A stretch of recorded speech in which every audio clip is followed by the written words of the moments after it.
সংসদে ওয়াকফ বিল পাশ হয়েছিল 2 তারিখে, সেখানে উপস্থিত নিয়ে অভিষেক বন্দ্যোপাধ্যায় একটা মন্তব্য নওশাদ করেছিলেন এবং তার পরিপ্রেক্ষিতে নওশাদকে আইনের নোটিশ পাঠালেন অভিষেকের আইনে। উপস্থিতি নিয়ে মন্তব্য করেছিলেন, উপস্থিত ছিলেন কি ছিলেন না সেটা একটা সেটা প্রমাণ সবাই দেখতে পাবে, কারণ আমাদের সংসদে যখন সংসদীয় বৈঠক হয় তখন সেখানে কি উপস্থিত থাকেন কি থাকেন না সেটা তো আমরা দেখতেই পাই। কিন্তু ব্যাপারটা যেটা দেখার বিষয় বা যেটা আলোচ্য বিষয় সেটা হলো যে কেউ উপস্থিত থাকলো এবং তারপরেও তার উপস্থিতি কতটা, সেখানে উপস্থিতিটার ফলাফল কতটা হলো, তার ইম্প্যাক্ট কতটা পড়লো। একটা মানুষ, একটা এমএলএ বা একটা এমপি যখন সংসদে প্রেজেন্ট থাকছেন, একজন এমপি সংসদে তার যখন প্রেজেন্স থাকছে, সে প্রেজেন্সটা কতটা ইম্প্যাক্টফুল সেটা একটা দেখার বিষয়। তাহলে সেই বিষয় নিয়ে আমরা প্রশ্ন করতেই পারি যে একজন এমপি যখন সংসদে উপস্থিত থাকছেন এবং সংসদ থেকে একটা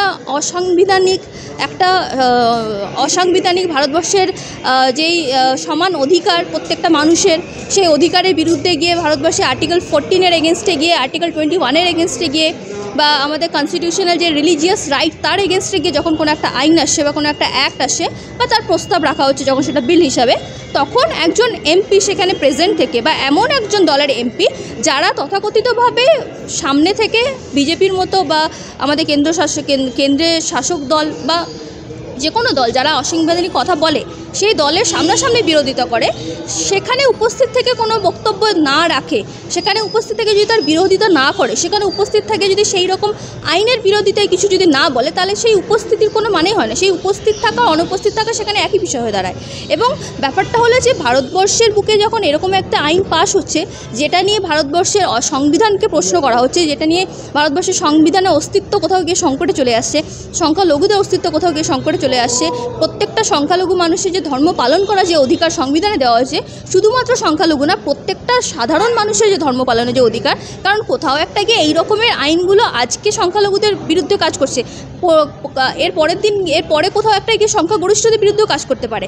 কারণ এইরকমভাবে যখন কেন্দ্র সরকার একটা কন্ট্রোল পেয়ে যায় সংবিধানের বিরুদ্ধে গিয়ে আইন তৈরি করার, তখন তারা একের পর এক এরকম আইন নিয়ে আসতে থাকে। কারণ আমাদের সংবিধানকে যখন তৈরি করা হয়েছিল 1950 সালে, ঠিক এইরকম সিস্টেমে তৈরি করা হয়েছিল যে ভারতবর্ষে যে কোনো দলেরই কেন্দ্র সরকার আসুক না কেন, তারা তাদের নিয়ম কানুন সব কিছু সংবিধান মেনে চলবে এবং আমাদের সংবিধানের যে বেসিক স্ট্রাকচার, সেই বেসিক স্ট্রাকচারের বিরুদ্ধে গিয়ে তারা কখনো সংবিধানকে পরিবর্তন করতে পারবে না এবং সংবিধানের কোনো সংবিধান বিরোধী কোনো নিয়ম কানুন বা কোনো আইন আনতে পারবে না। সেখানে গিয়ে ভারতবর্ষের বুকে দাঁড়িয়ে এটা খুব স্বাভাবিক হয়ে দাঁড়িয়েছে যে আমাদের সংবিধানের বেসিক স্ট্রাকচারের বিরুদ্ধে গিয়ে বা বেসিক স্ট্রাকচারের অপোজিটে গিয়ে নতুন নতুন আইন নিয়ে আসা হচ্ছে এবং সেই আইনগুলো মানুষের বিরুদ্ধে যাচ্ছে, সংখ্যালঘুদের বিরুদ্ধে যাচ্ছে, সংখ্যাগরিষ্ঠদের বিরুদ্ধে যাচ্ছে এবং প্রত্যেকটা নাগরিকের বিরুদ্ধে যাচ্ছে। শুধু সংখ্যালঘু সংখ্যাগরিষ্ঠ ধর্ম দিয়ে বিচার করা হচ্ছে না, কেন প্রত্যেকটা নাগরিকের। কারণ আজকে যেখানে দাঁড়িয়ে ধর্ম পালনের অধিকার সংখ্যালঘুদের কাছ থেকে কেড়ে নেওয়া যেতে পারে, কালকে সেটা সংখ্যাগরিষ্ঠদের কাছ থেকেও কেড়ে নেওয়া যেতে পারে। যদি সংখ্যাগরিষ্ঠরা কেন্দ্র সরকারের মন মতো না, তাদের মন মর্জি মতো না চলে বা কোনো একটা জায়গায় গিয়ে যদি কেন্দ্র সরকার বিরোধিতা করে, তাহলে সেই বিরোধিতা করার অধিকার তখন কেড়ে নেওয়া হবে। তাহলে যখন সংবিধান বিরোধী কোনো রকমের বক্তব্য, কোনো রকমের বিল, কোনো রকম কিছু পার্লামেন্টে পাস হবে বা সেটা নিয়ে আলোচনা হবে, প্রত্যেকটা সংবিধানকে সমর্থন করা, প্রত্যেকটা এমপির দায়িত্ব সেখানে বক্তব্য রাখা, তার বিরোধিতা করা, সংবিধানকে বাঁচিয়ে রাখার জন্য লড়াই করা এবং সংবিধানের হয়ে কথা বলা। দিকে তিনি বলেছিলেন যে 2 দিন ওয়াকফ নিয়ে পশ্চিমবঙ্গ বিধানসভা যে অধিবেশন চলছিল ওয়াকফ নিয়ে, আমি 2 দিনে ফাটিয়ে দিয়েছি ওয়াকফ নিয়ে। কিন্তু সায়নী ঘোষ আরও যারা মহিলা মিত্র অন্য সময় সংসদে ভাষণ দিলেও ওয়াকফ নিয়ে একটিও উচ্চারণ করলেন। তাহলে এখানে ভেবে দেখার বিষয় এটাই যে আমরা যাদেরকে ভাবছি যে আমাদের পশ্চিমবঙ্গের বুকে যারা একরকমের কথা বলছে, তারা আবার দিল্লির বুকে গিয়ে আরেক রকমের কথা বলছে না তো। কারণ পশ্চিমবঙ্গের মানুষকে তারা একরকমভাবে ব্রেন ওয়াশিং করছে, দিল্লিতে গিয়ে আবার কোথাও একটা গিয়ে তারা সেই জায়গায় সেটিংয়ের রাজনীতিতে কাজ করছে।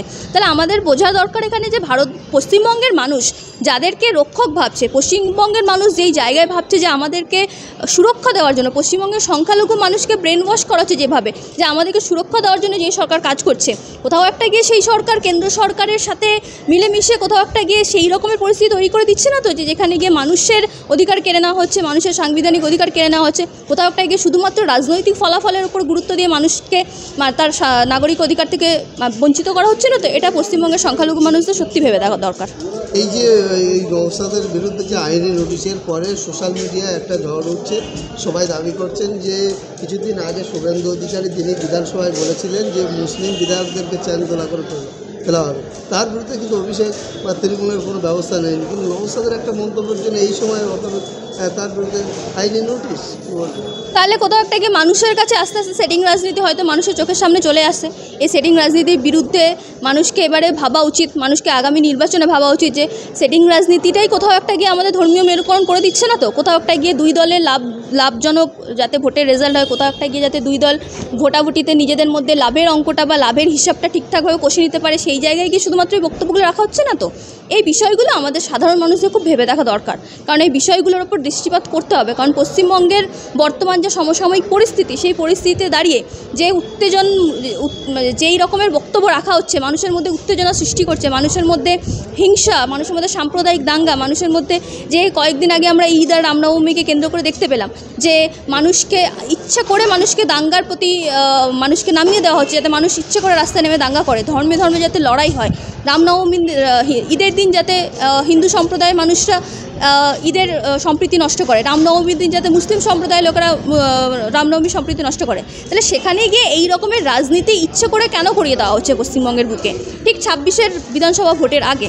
তাহলে সেখানে গিয়ে আর আমাদেরকে এটাও দেখতে হবে যে রামনবমীকে নিয়ে যে রাজনীতি, সেই রাজনীতি শুধুমাত্র কি বিজেপি করছে, কোথাও একটা গিয়ে কি তৃণমূল করছে না, তারা কি কোথাও একটা গিয়ে এর ফায়দা তুলছে না? সেই জায়গাগুলো আমাদেরকে প্রচণ্ড পরিমাণে ভাবতে হবে এবং আমাদের পশ্চিমবঙ্গের প্রত্যেকটা জনগণকে অত্যন্ত তৎপরভাবে এবারে বিচার বিবেচনা করে দেখতে হবে যে আগামী নির্বাচনে তারা পশ্চিমবঙ্গে ধর্মের রাজনীতি চায় নাকি পশ্চিমবঙ্গে শিক্ষা, স্বাস্থ্য, চাকরি এবং কর্মসংস্থানের রাজনীতি চাই। চাকরির কথা বললেন, 25,000 মানুষ তারা চাকরি করছিলেন এবং তাদের হঠাৎ করে যে চাকরি চলে গেলেন, তারা আজকের নেতাজি ইন্ডোর স্টেডিয়ামে যখন মুখ্যমন্ত্রী বক্তব্য দেয়, বাইরে তারা বলছিলেন যে আমরা কি করে খাবো, কেউ ক্যান্সার রোগী, কেউ অসহায়, তাদের উদ্দেশ্যে কী বলবে? 25,000 না, নাম সংখ্যাটা কোথাও একটা গিয়ে 26,000। এবং হ্যাঁ, মানে প্রত্যেকের প্রতি আমার সমবেদনা জানি, আমি জানি এখানে খুব একটা লাভের কিছু নেই। সমবেদনা শুধু আমরা তাদের বেদনাটা আমরা অনুভব করতে পারছি, কিন্তু তাদের জায়গায় আমরা থাকলে আমরা বুঝতে পারতাম যে তারা এখন কি পরিস্থিতির মধ্যে দিয়ে যাচ্ছে, তাদের পরিবার এখন কি পরিস্থিতির মধ্যে দিয়ে যাচ্ছে। সবার প্রতি অত্যন্ত সমবেদনা জানিয়ে আমি এটাই বলছি যে আমরা 2011 সালে পশ্চিমবঙ্গের মানুষরা পরিবর্তন চেয়েছিলাম। তো পরিবর্তনটা কি এই পরিবর্তন, যেই পরিবর্তনে রাজ্যের শিক্ষিত সম্প্রদায়, রাজ্যের শিক্ষিত ছেলেমেয়েরা পড়াশোনা করে, দীর্ঘদিন ধরে পড়াশোনা করে, খেটে পরিশ্রম করে চাকরি পাচ্ছে, এদের চাকরিটা চলে যাচ্ছে শুধুমাত্র তাদের জন্য যারা এই 2011 সালে পরিবর্তন করে মানুষের মনের পরিবর্তন করিয়ে, পশ্চিমবঙ্গের পরিবর্তন করিয়ে পশ্চিমবঙ্গকে দুর্নীতিতে নিয়ে চলে গেল। পরিবর্তনটা কিছু হলো? পশ্চিমবঙ্গের দুর্নীতি পরিবর্তন, পশ্চিমবঙ্গে নতুন করে দুর্নীতিকে ঢোকানো হলো। যেই দুর্নীতিগুলো সারা ভারতবর্ষে কেউ ভাবতে পায়নি, সেই দুর্নীতিগুলো পশ্চিমবঙ্গকে নিয়ে আসা হলো।